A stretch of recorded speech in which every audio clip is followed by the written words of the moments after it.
I am back. It is time to grab the world by its balls and jam my thumb up its prostate. Missed you guys, man. Seriously. And I wanted to come back with some good old Atheism is Unstoppable because most of you guys subbed due to those videos for some strange reason. But either ways, what we're addressing here with the gentleman that looks like Humpty from back in the day in Digital Underground, I mean, I'm not familiar with this guy or his content, but that's all I'm hearing in my head. Do the Humpty Dump, do the Humpty Dance. I'm so old. Anyways, this is a story about a young lady by the name of Madison Harris who was murdered in her home in Biloxi, Tennessee. And it's it's Atheism is Unstoppable video, so you can kind of just guess and tell what kind of racial makeup and components are taking place here. But the story in and of itself is tragic because you have this young girl who'd befriended a bunch of bleeps, and she ultimately ended up paying for it with her life. And it's infuriating. I wouldn't care if it was a brown girl, black girl, blue girl, purple girl. None of that matters. What matters is that poison, that urban poison that I talk about all the time, is seeping. And there's a lot of people who recognize it, but when they go and call it for the bullshit that it is, they themselves get called racist, and that's nonsense. We have there's this thing called right and wrong. There shouldn't be any qualifiers on that by any stretch of the imagination. And so at the end of Mr. Tracy's video, he made it very clear. I bet you ain't gonna talk about Madison Harris. That's the name, right? Yeah, Madison Harris. I bet you ain't gonna talk about her. I take that as a bit of a personal challenge. So once again, thank you guys for coming back and after my suspension. And I got tons of videos on deck, but let's get into this one right here with my man from Humpty Dance. Do this. Okay, so here we have 5 teens arrested. Here they are, right here. How many stories have I done this year so far since, I'm like saying a year, in the past 5 months, 6 months, we can go 6 months back, of teenagers killing someone. And every last one of these stories has been of a certain ethnic group. So it is what it is. So, Humpty, black is an ethnic group. Black is a government designation, first and foremost. I can't speak to any of these folks' lineage or their actual ethnicities, and the likelihood is they can't speak to their lineage or their ethnicities, because when you have like the amount of single mothers and welfare recipients running around here and fatherless children, they're not going to know much about themselves. So this is a big part of that urban poison that I talk about so much. Let's continue. Here we have the teens, these little children that these people run around here trying to, which I think they all should be charged as adults. Okay, why is his voice reminding me of Medea? It's just super feminine. My man's voice is like hella feminine, but he's carrying the story right now. Let's keep going. I don't give, and given, I got another story coming right after. Here's a doozy one. The next one I got coming kept me up at night, kept me up after watching this particular thing. Nevertheless, the teens that murdered, and I haven't even followed up on that story yet, in New York with, the girl that was killed in Morningside Park, Tessa Majors. I did a video on Tessa Majors. It's another tragedy of, like I said, that point. It seeps. It's been bleeding over into spaces in lives that it had no reason to bleed over into. I mean, this is America. All of these individuals should be from homes, should have been wanted in the first place.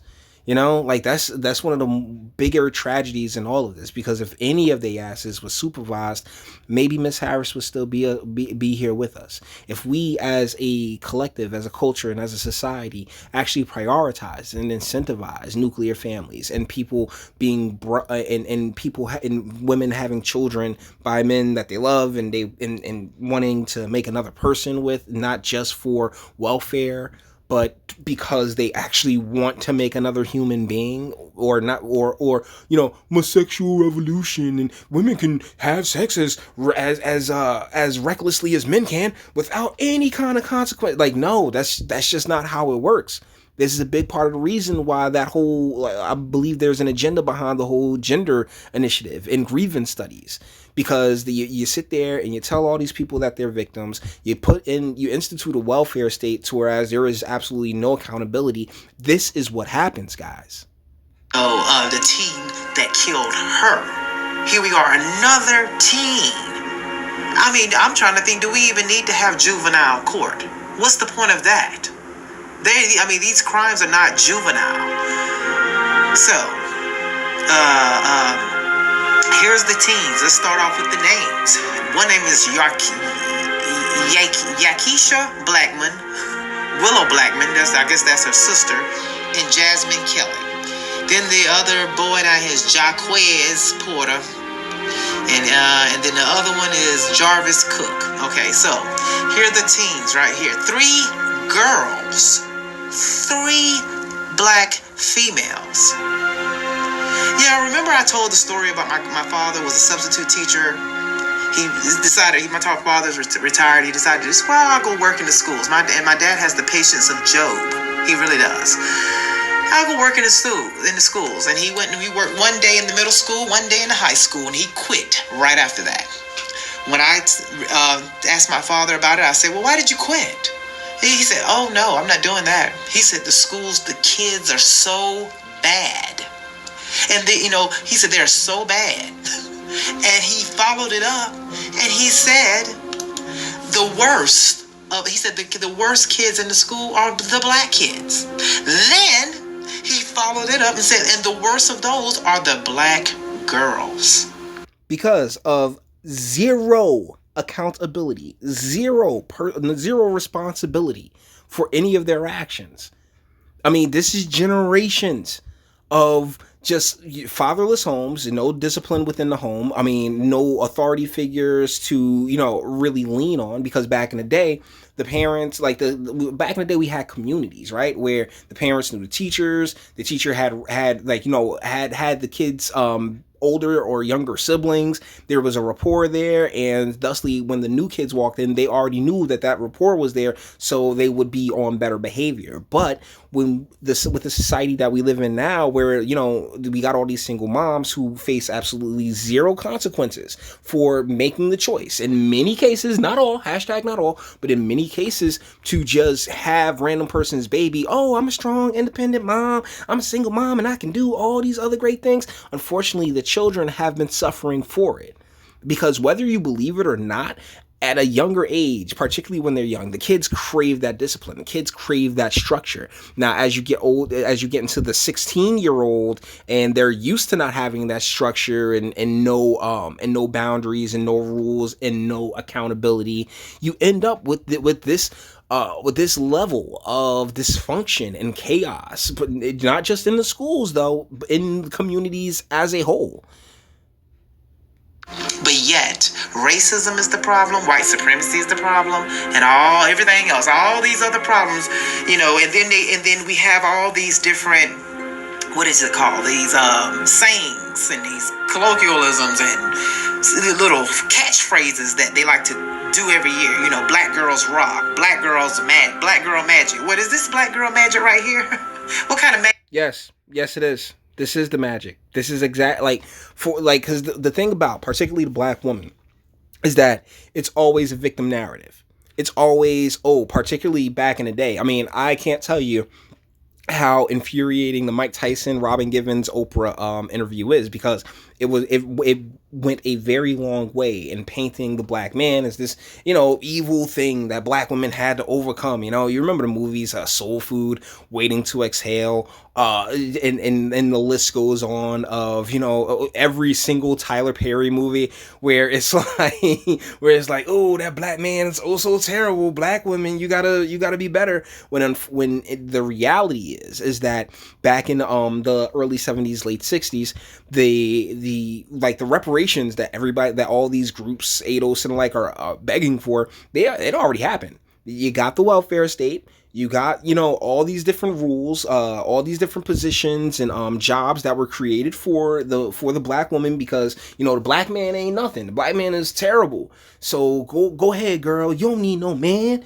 You could do it all on your own. This is the end game to that. This is how that whole narrative plays out, guys. Make no mistake. Is this murder? Where are they rocking? What they rocking here? I just in me and black queens. Okay, seriously, dude, you are way feminine, my guy. Maybe it's the nose thing and the Groucho Marx, because I assume he just doesn't want his identity out there. But you are very effeminate, my man.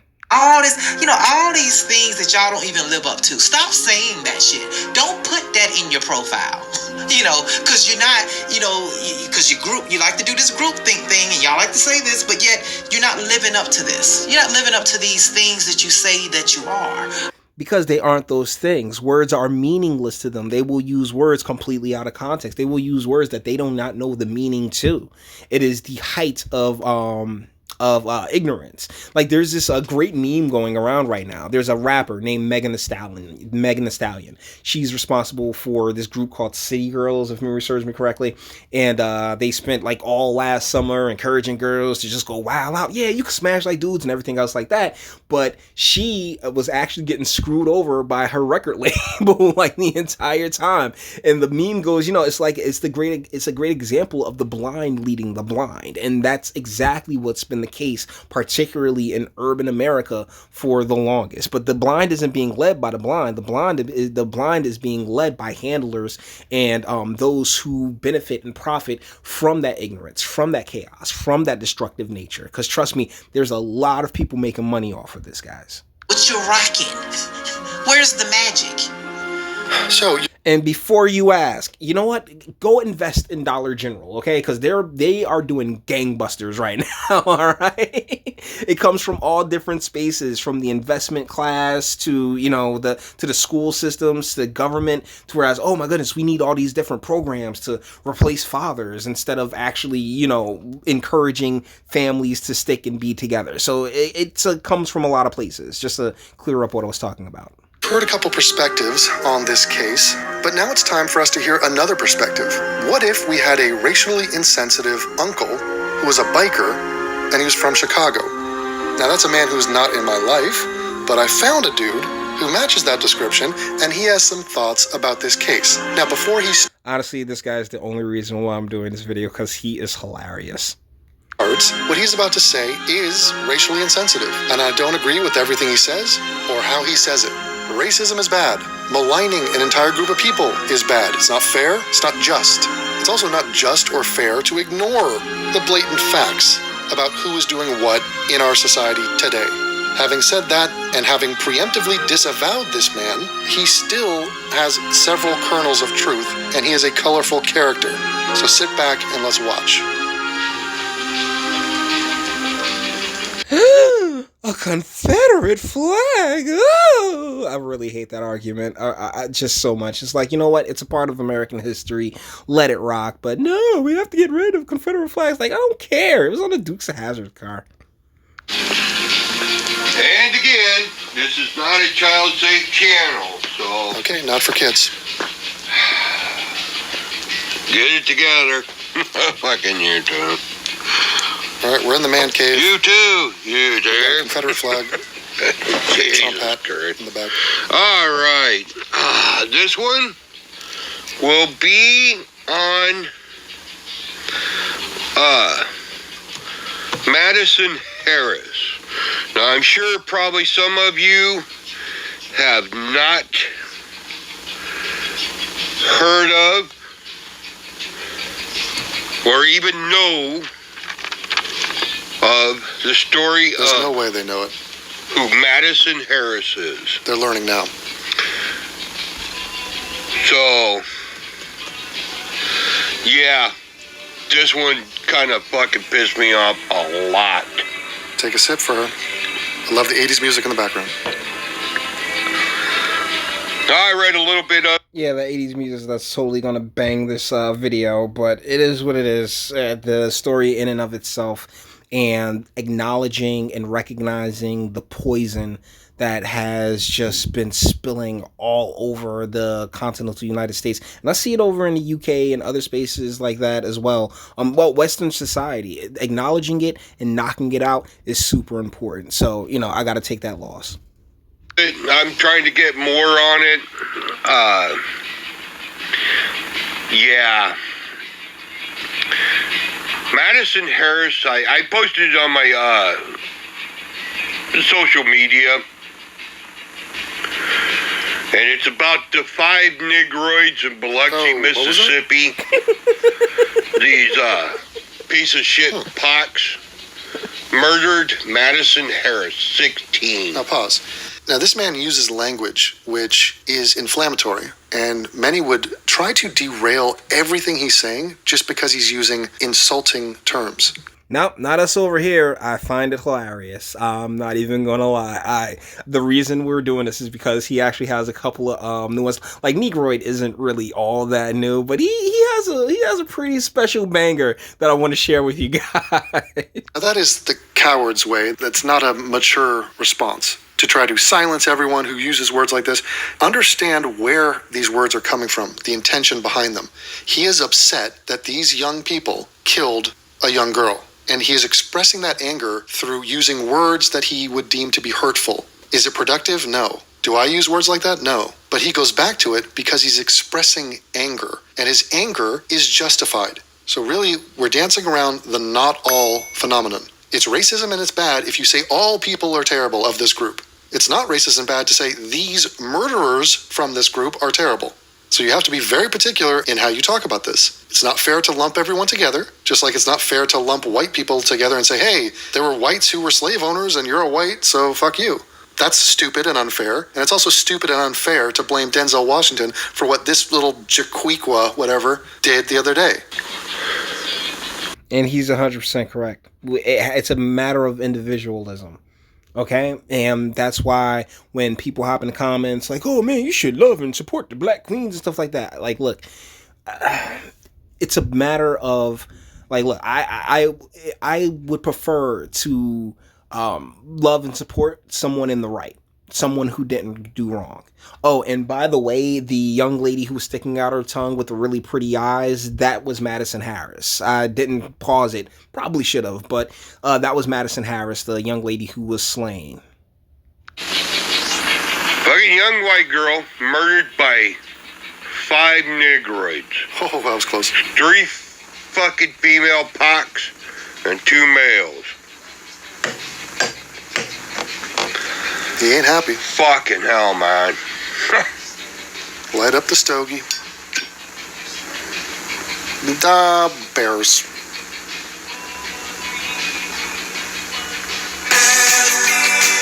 Jesus Christ, come on, man. Stop doing that to me.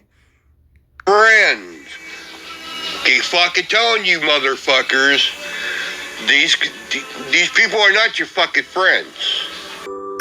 So, I mean, that is a sweeping statement. These people. Did you just say these people? So again, he's committing the not all fallacy there. And it's worth noting, but I think it's just an irrational reaction to his righteous anger about these ones in particular. And he does mention this. He mentions that he is friends with many black people, so we'll see. You know, are there some good ones? There is. Abso-fucking-lutely. I know so. They live here with the rest of us white people. They stay away from the fucking other ones as far as they can, but even they're limited what they can say or do because that is the world in which they fucking live in. Yeah, they can hang. No, see, that's the thing, and that's something I really want to point out is that within these circles, within these spaces, particularly urban America, right? The brainwashing is